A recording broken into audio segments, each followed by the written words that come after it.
James, do we have another question? Yes, thank you, gentlemen. Coming up next, we have a question from Anne regarding the opioid crisis. Anne, you're now live on the line. Can you please go ahead? Hi, I am just wondering what each organization is doing to combat the opioid crisis, and if there's something that government could or should be doing. Thank you for the question, and we have worked collaboratively on a pain management program that focuses really on the three aspects of the crisis. One is on the prevention side, harm reduction and education. And I think there's a lot more that pharmacists could be doing to help contribute a solution to the growing crisis.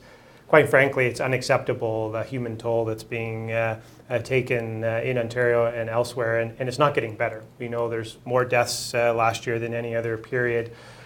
We have worked with the previous government, and we continue to work with the ministry to launch a pilot for this pain management program that will really focus on changing dosages with some changes of the federal regulations to permit pharmacists to do more, but also to look at secondary and tertiary treatment options. So for acute patients, acute pain, we'll have a module. We've put in clinical protocols using McMaster guidelines and HQO, and we have a chronic pain module. And the pilot that we are working on will also have a research design and metrics that will evaluate the success of the program over a 6 to 12 month period. So we're very encouraged and optimistic that we'll be able to launch this demonstration project.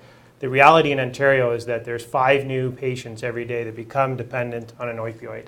That's a staggering number because over a 5-year period, it fills BMO Field of over 35,000 people. So pharmacists are frontline healthcare providers that can work on prevention. And I think also with our pain management program and the expertise of pharmacists, we can offer medicinal cannabis as an alternative where there's no known overdose deaths. And with the indications and the known evidence base that is growing every day, we know that for pain, medicinal cannabis is very effective. This program that we are proposing and this pilot that we're proposing with government is exceptionally exciting.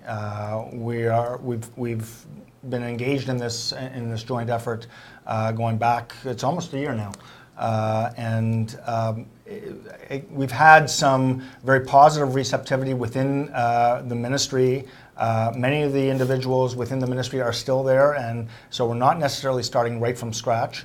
Certainly, we will be wanting to have a discussion with the new Minister of Health. But we believe that we've made some great strides in this area.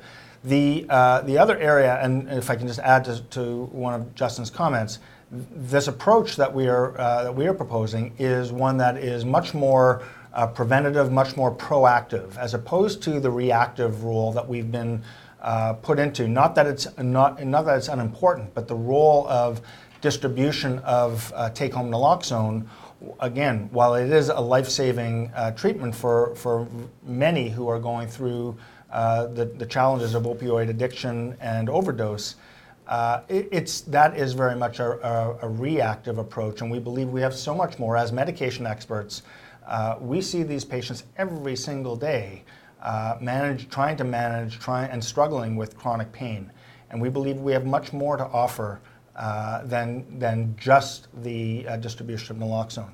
The last thing I would add is we're not sure yet where the government, where the Progressive Conservative government sits with the opioid task force, the emergency task force. We do have pharmacy representation on that task force, but it remains to be seen as to whether the government wants to take a slightly different approach. We've heard that there is intent to keep the task force, but it's right now sitting in a hiatus mode. Hopefully we'll hear soon that this will be re-engaged. That's great.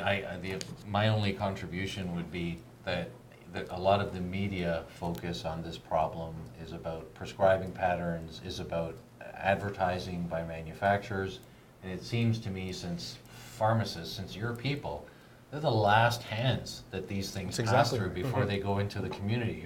Pharmacists are like the goalie on the opioid problem. So it kind of makes sense to me intuitively that governments and public health agencies, those that are concerned about getting this problem under control, should talk to pharmacists, to pharmacies, should look at your proposal quite seriously, because look, it's great that you give out naloxone, but it's not enough. I mean, the numbers that you just referenced, Justin, are staggering Yeah, still. staggering. That that's still happening is a little bit mind-boggling to me. As a layman and as a citizen, I certainly want to see something done about it. Well, gentlemen, this has been great. We are unfortunately running out of time. We want to thank all of the people who called or who sent in questions by email. This was intended to be interactive, and you certainly made it so.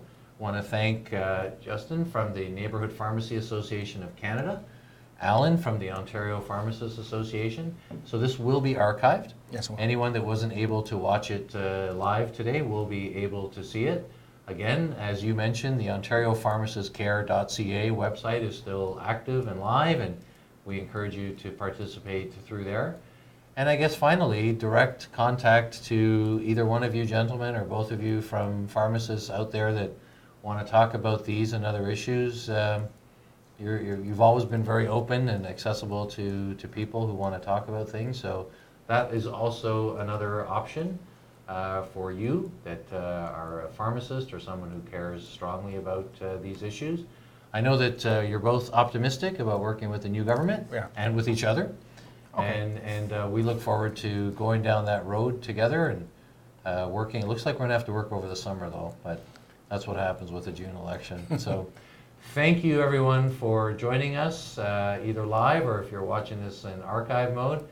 We do appreciate it. We are open to your feedback, and we thank you very much for joining us today.